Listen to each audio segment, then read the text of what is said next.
waa léegi nga ne da nga choisiroon sa camp.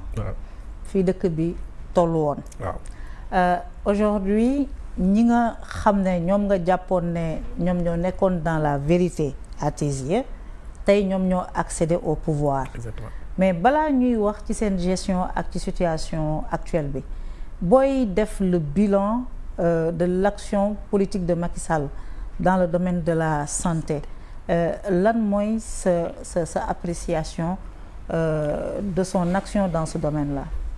Alors dans le domaine de la santé globalement 12 ans Macky Sall yi président Macky Sall excusez-moi on a eu des avancées en termes de revalorisation traitement salarial parce que li ñuy naan indemnité de représentation médicale ak moom lañ ko amee c'est une indemnité aujourd'hui boo xam ne accord 2022 yi ak revalorisation yi bi ci am yëpp elle tourne autour de 325 000 francs donc loolu ndawut il faut s'en féliciter. Deuxième fait yi nga xamante ne war naa ko ci retenir muy lu positif mooy par rapport à la spécialisation des médecins man bi may def DS bourse bi ma doon am 100 000 francs la woon président Macky Sall ci nguuram moo ko yóbbu ba 300 000 francs. loolu bu weesoo ci domaine u santé ressources humaines je trouve que y a une grosse catastrophe qu'il nous a laissé. La catastrophe c'est laquelle? Ouais. On ne recrute pas les agents. ñan la ñuy recruter alors qu'il y a une densification de la carte du personnel. Carte personnel bi densifié wul de Maïmouna. ñan la ñuy recruter. médecins yi recruter wuñu leen. mais ñan la ñuy recruter. ñoom ñoo xam ñi ñuy recruter. dans les hôpitaux yi ñu implanté ñan la ñuy recruter. hôpitaux yi ñu implanté yépp gap personnel baa ngi fa ne ŋàññ xam nga tey santé dafa xaw a complexe boo bëggee ma caricaturer la ko. léegi pareel ci bilan ci point positif yi. point positif yi point négatif yi boobu ci la. point positif yi. point positif ñaar yooyu laa la ci wax. ñaar yooyu muy. am na ay indemnités yu mu yokk ci ñun concerne ñun SAMES rek laa la wax mais concerne yeneen syndicats yi naturellement. am na aussi les médecins en spécialisation. quoique ba tey man je reste sûrement fin mais au moins li ñu doon fay man 100 000 laa doon am. mu ñëw ba 150 000 ñu doubler ko en un moment à 300 000 francs mais il y a toujours des jeunes qui sont laissés en rade yoo xam ne kenn du leen jox bourse kenn du leen jox dara ñoom ñooy débrouiller seen bopp mais qu'à cela ne tienne bu ñu dajalee loolu côté boobu loolu la. li négatif li ma ne la recruter wuñu nit ñi les jeunes sortent diplômés ñu ngi wër kenn jëlu leen.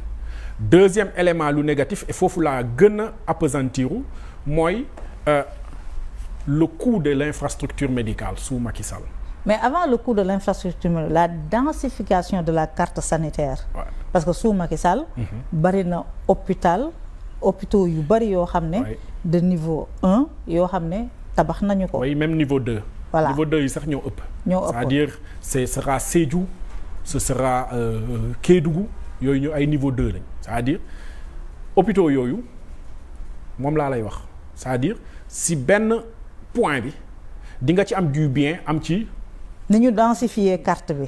bon du ma ne densifier xam nga le terme densifier il est un peu lourd parce que boo nee densifier rek da ngay renforcer les infrastructures hospitalières. Il y a un renforcement wala. Oui, il y a eu un renforcement. Comme je vous l'ai dit, il y a des hôpitaux qui ont été construits. Mais à quel prix? C'est ça la grande question. Le prix pose problème. Le prix dama ko wax ci sama profession de foi dama ne on veut des infrastructures mais au juste prix. Parce que boo ñëwee infrastructure bi comme je vous l'ai dit en début d'émission le prix nga multiplier ko par 3 par 4 xañ nga ñu 4 hôpitaux. waaw. li ñu tabaxee bu Kaffrine lii jar 400. li ñu tabaxee bu Kaffrine. waaw tabaxee ko bu Touba. bu Rosogi sax pareegul. bu Touba li ñu tabaxee bu Kédougou. waaw tabax bu Kaffrine tabax bu Sédhiou. tabax na ñeenti bu ñu appliqué woon les vrais prix. Kanel dina doon am benn Ranérou dina doon am fan mooy sa village Maïmouna nga am fa benn.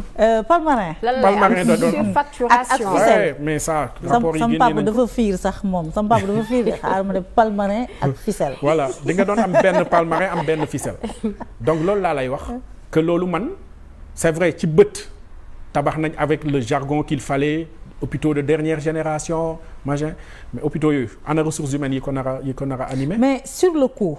yow yan élément factuel nga disposer. non parce que je sache doo entrepreneur. non mais président yan élément factuel nga disposer pour dire que li ñu tabaxee ces 3 hôpitaux. tabaxoon na 4 autres hôpitaux. J'espère foog naa war nga suivre sortie bi président de la République Bassirou Diomaye Faye def bi mu defee 100 jours boo xoolee question santé il est revenu sur la surfacturation des infrastructures de santé am na lu nar a génn fan yii ñuy ñëw.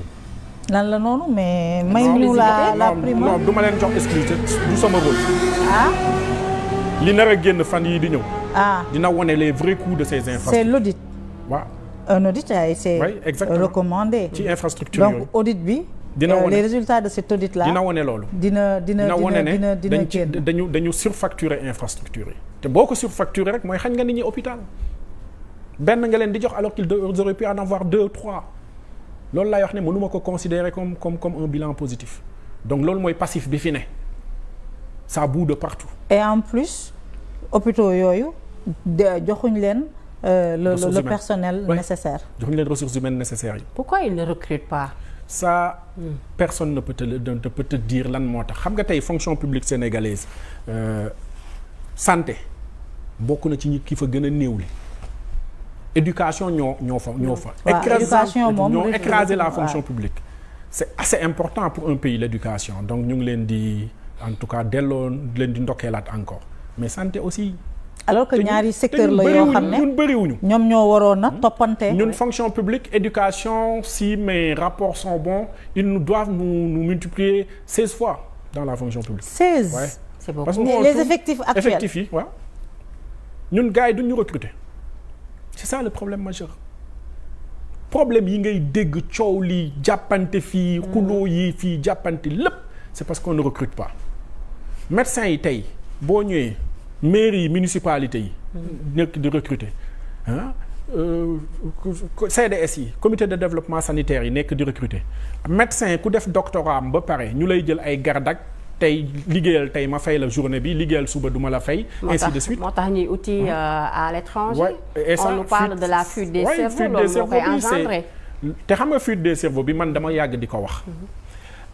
fuite des cerveaux du lu bees te en tant que tel sax mën na ñàkk nocif à 100% parce que wuti expérience la di nga ñëwaat alors li ci vicieux mooy ki nga xamante ne da nga ko former pendant 25 ans. pour mën a nekk un spécialiste. jëriñoo woo ko 0 nga bàyyi ko keneen jël. au moins nga jëriñoo ko quelques années.